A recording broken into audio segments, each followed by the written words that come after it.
Bonjour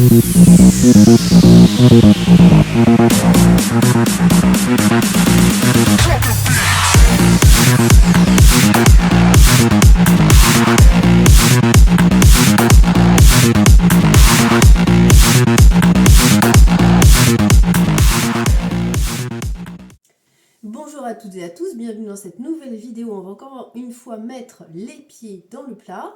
Souvenez-vous, la dernière fois, la semaine dernière, on avait terminé sur quelque chose que tu nous annonçais comme un scoop. Quelque chose qui se passe au niveau d'un grand groupe de distribution alimentaire concernant la viande. Alors, où est-ce qu'on en est? Est-ce que ça a avancé? Peux-tu nous en dire un petit peu plus?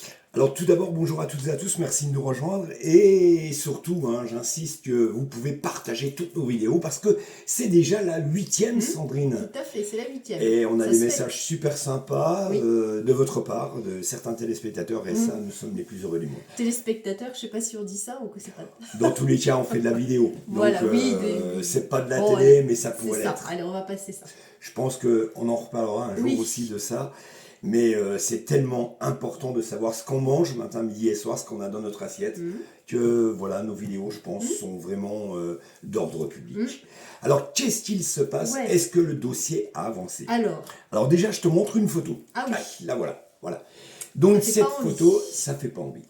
Alors, dans ce grand groupe, effectivement, il y a des gens qui s'amusent, d'accord, à trafiquer de la viande hachée. C'est-à-dire que c'est de la viande hachée, on appelle ça de l'UVC, qui est fabriquée dans les usines agroalimentaires, mais quand la date limite de fabrication, la date limite de consommation, excusez-moi, est dépassée, à ce moment-là, les bouchers prennent toutes les barquettes dans le LS, c'est-à-dire dans le libre service, déchire avec le couteau le morceau de plastique donc en surface et reconditionne ça en filet américain ou en préparation bouchère. Alors là où j'insiste, quand on parle de filet américain, je le dis et je le redis, c'est de la viande hachée crue, mélangée avec une sauce américaine. Bien sûr. Incroyable, mais vrai. Même si la sauce brûle, on va dire la viande, eh bien, est mangée crue. Et le problème, c'est que là, on peut avoir beaucoup de bactéries comme l'Escherichia coli, qui a tué, on le sait, je le répète, des enfants, rappelez-vous dans l'affaire Buitoni, eh bien on s'en fout. Il y a des bouchers qui s'en foutent complètement. Alors, bien sûr, je détiens, et je l'ai dit, des vidéos que si je mets en ligne, vont faire couler de l'encre. On est bien d'accord. Mais tu as vu les vidéos et tu as vu la catastrophe. On parle de viande hachée verte, on parle de viande hachée qui sointe, mais qu'on remet et qu'on reconditionne en filet américain ou dans les plats préparés en boucherie ou en charcuterie. Absolument inadmissible et scandaleux. Eh bien, oui, messieurs, dames, on en est là dans ce grand groupe. Alors, j'ai essayé bien évidemment de les contacter pour leur dire, écoutez, il y a quand même un problème. Vous avez voulu soudoyer un des bouchers qui a tout filmé, et finalement, vous bougez pas, je ne comprends pas, parce que si je mets en ligne et je relis ces vidéos, ça va être une bombe atomique sur le net, ou même à la télévision, même amis journalistes. Si vous voulez voir un peu le travail et le trafic, je peux vraiment vous en montrer les preuves. On parle aussi d'une conversation téléphonique que j'ai enregistrée et malheureusement où la direction de ce grand groupe essaie de soudoyer le boucher pour que l'affaire s'étouffe. Incroyable. Alors, qu'est-ce qu'on fait, Sandrine, dans les cas-là? J'ai envie de dire la suite au prochain épisode. Alors, la suite, parce que j'attendrai pas non plus vitam aeternam. Vous savez que nous sommes avec Sandrine en train d'écrire un troisième roman, on va dire, qui n'est pas un roman. Un troisième livre, je dis roman parce que tellement c'est apocalyptique, sur, bien sûr, je veux dire, les dérives de la grande et moyenne distribution. Et c'est vrai que j'ai insisté pour essayer de contacter, de joindre, au moins au téléphone, quelqu'un de la direction à Paris. Donc la suite au prochain épisode. Voilà, tout à fait. Mais bon, apparemment, il n'y a pas que de la grande Et distribution non, qu'il se passe des sacrées magouilles. il y a des choses qui se Raconte-nous passent voir, dans les Sandrine. restaurants. Là, récemment, Incroyable. il y a encore un restaurant qui a été, comment on dit, épinglé, c'est ça? Enfin, ou du moins a dû fermer Ouais, parce qu'il vendait des... Enfin, déjà, l'hygiène, de manière générale, était déplorable. ouais. Et en plus de ça, il vendait donc de la viande sans traçabilité. Mhm. Donc, ça veut dire ce que ça veut dire. C'est pas le premier, ça sera pas le dernier. L'année dernière, il y en avait eu aussi. On a regardé, où il y en avait eu aussi en 2023. Ben, pareil, c'est souvent les mêmes choses. Hein. C'est pour cause d'hygiène déplorable, des problèmes de traçabilité. Certaines viandes qui ont été retrouvées, alors là, c'est scotchant quand même, sans date de péremption, sans date de congélation Incroyable. et sans traçabilité. Et amis téléspectateurs, vous allez en toute tranquillité avec vos enfants dans ces restaurants parce que celui-là s'est fait épingler, mais Oui, combien bien il sûr. y a de restos en France Mhm. qui font absolument n'importe quoi avec la viande de bœuf, de porc, de veau et même avec la volaille Mhm. où, je veux dire, c'est congelé par exemple depuis des mois et même des années Mhm. où les gars vous recuisinent Ah oui, même des années. toute cette viande. Mais bien évidemment, Ah vache. il y a le magazine Entrevue qui avait fait, il y a on va dire une dizaine d'années, un reportage là-dessus, sur tous les restaurants de la Côte d'Azur. Et je peux vous dire que il y avait des trucs absolument incroyables. Aïe, aïe, aïe. Et oui, et ça se passe encore. Alors, comment faire pour bien manger? Comment choisir son bon resto? Parce que quand on parle de resto, je crois qu'on parle d'un resto quand même assez huppé, non? Lequel? Ah bah, tu vas nous le dire. Ah oui, celui qui a été fermé là. Ouais, Alors je sais pas s'il était huppé, mais en tout cas il s'appelait Au Fin Gourmet. Alors c'est c'est vrai le que... slogan, le beau slogan, Enfin, au fin gourmet. ça s'appelait Au Fin Gourmet. Et celui-là, il a fermé l'année dernière. C'était pareil dans le Val d'Oise aussi. Ouais, Mais voilà, on n'a pas tout regardé parce qu'il y en a beaucoup, mais c'est juste des petits exemples. Moi, j'ai envie de dire quoi faire. C'est la solution, elle est devant nos yeux. C'est juste d'arrêter de manger des cadavres d'animaux, d'arrêter de manger des animaux morts. Récemment, nous sommes allés manger dans un restaurant végétalien. C'est absolument magnifique. Et en plus de ça, il y a une autre énergie qui se dégage de ces lieux.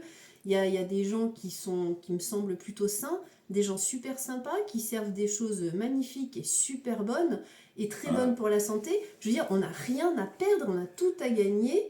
Les gens ont tout à gagner d'arrêter de bouffer cette barbarie, ces trucs immondes et de passer à autre chose. Il est temps aujourd'hui de bien passer à sûr. autre chose.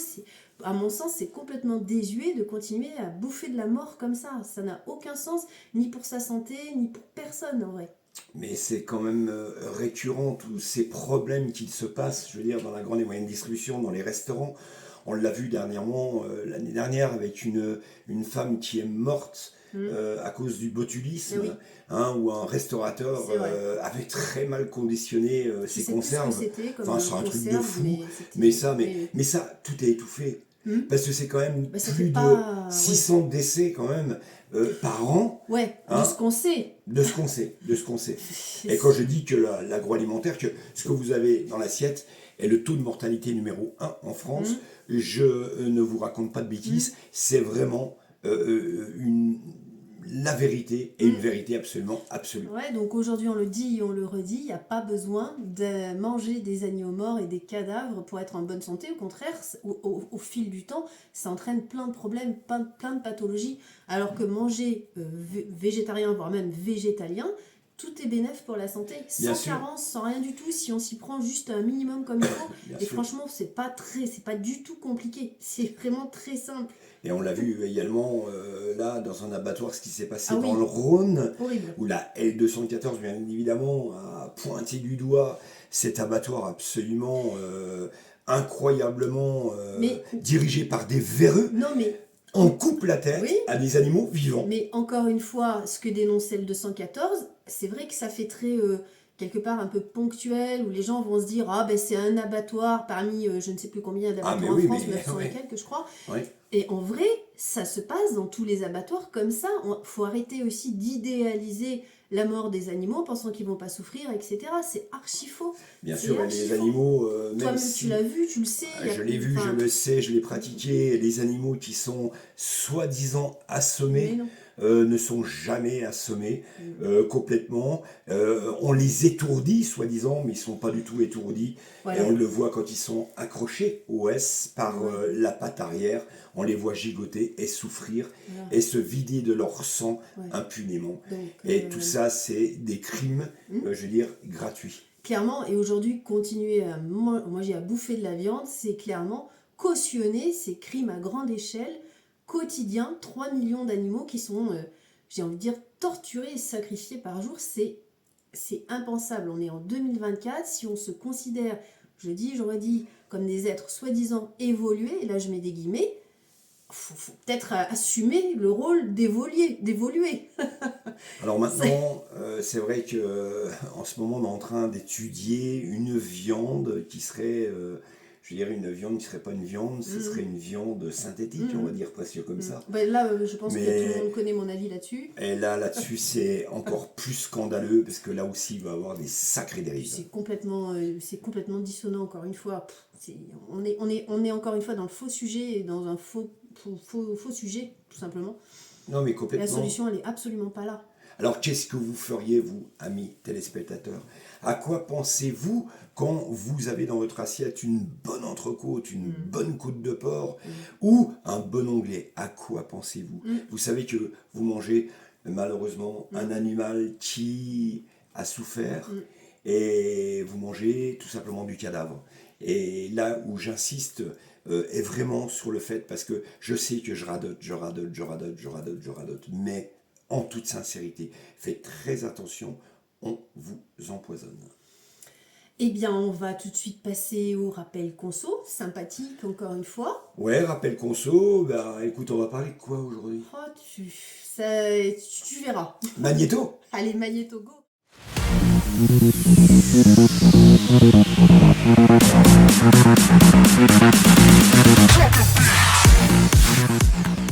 Morbier qui ont été rappelés, etc. et tout, et toi tu continues à manger du fromage, tout va bien.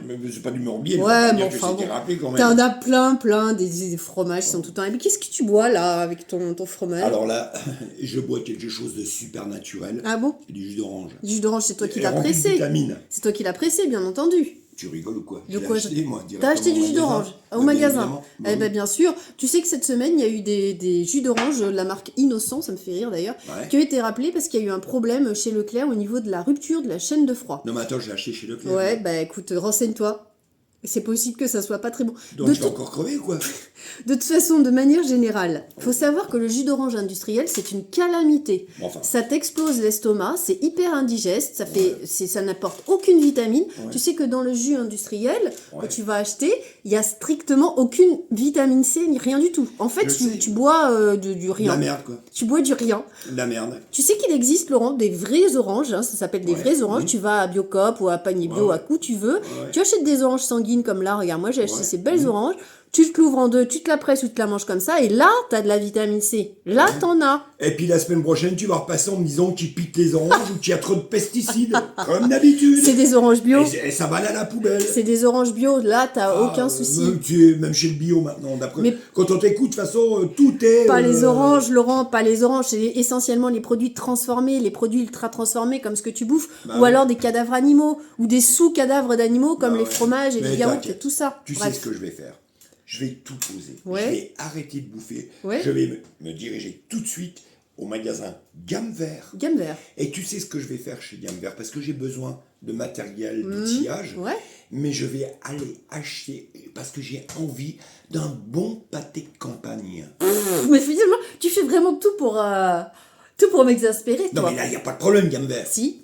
Ah si, il y a des problèmes. Il y a de la chair à saucisse pour pâté de je sais pas quoi qui a été rappelée pour cause de salmonelle dans les magasins Gamme Vert dans le 47. Alors, il faut savoir que évidemment il y a des magasins Gamme Vert dans toute la France. Là, il y a eu un contrôle dans le 47, mais il est fort probable qu'il y en ait dans d'autres Gamme Vert de France. Faudrait arrêter un petit peu de manger ces choses infâmes, Laurent. Tu vois bien, à chaque fois, c'est des trucs, c'est rappelé et tout. Tu veux te choper une bactérie, c'est ça ce que tu veux. Ah non, mais je veux pas mourir. Bon, bah alors, orange pur. Mais je vais pas manger des oranges. Eh, mais t'as plein de choses à manger. Regarde, t'as plein des avocats, t'as plein de choses. Allez, hop. Va à Gamme Vert acheter tes graines et tu reviens. J'irai pas à Gamme Vert, j'irai nulle part. Je vais arrêter de bouffer, je vais manger des pilule. Tu peux Je faire sais un pas ce que jeûne. je vais faire et je vais faire le jeûne, ouais. Comme ça me permettra de perdre des kilos. Allez, J'en ai besoin. Allez, à plus. Allez, à plus, salut.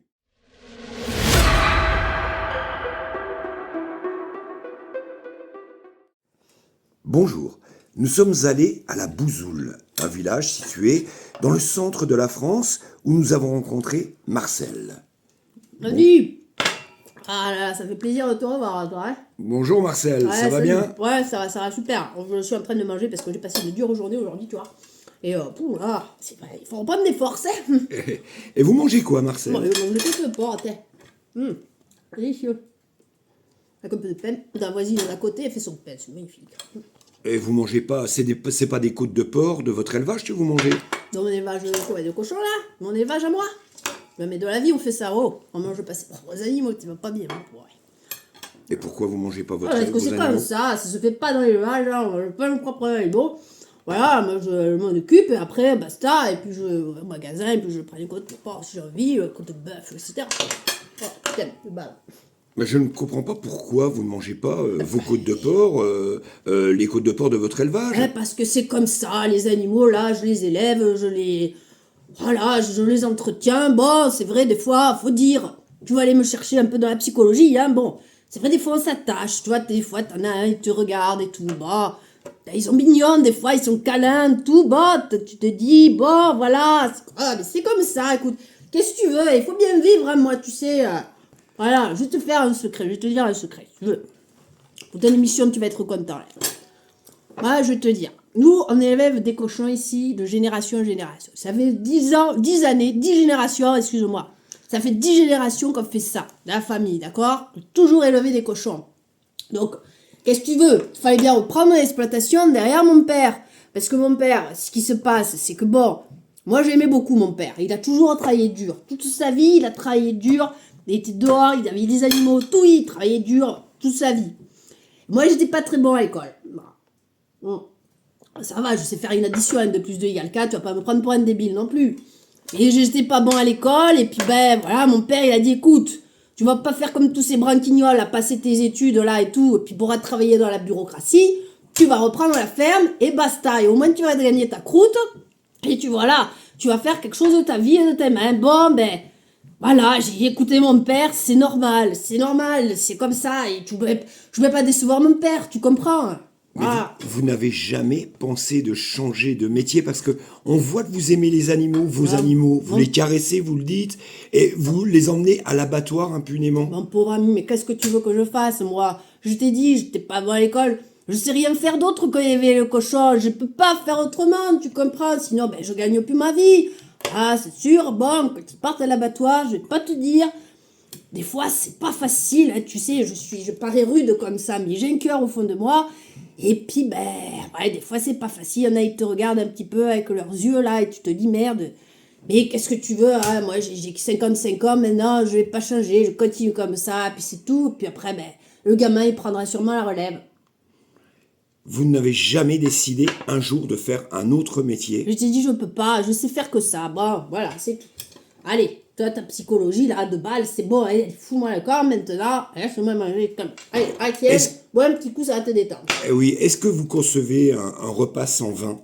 120? Mon pauvre ami, jamais dans la vie. Allez, viens me boire un petit coup avec moi, arrête ta caméra, et puis on va boire un petit gorgeon à notre santé. Allez, tiens. C'est comme ça que ça se passe dans la Bouzoule, chez Marcel. Allez, top ta caméra, top.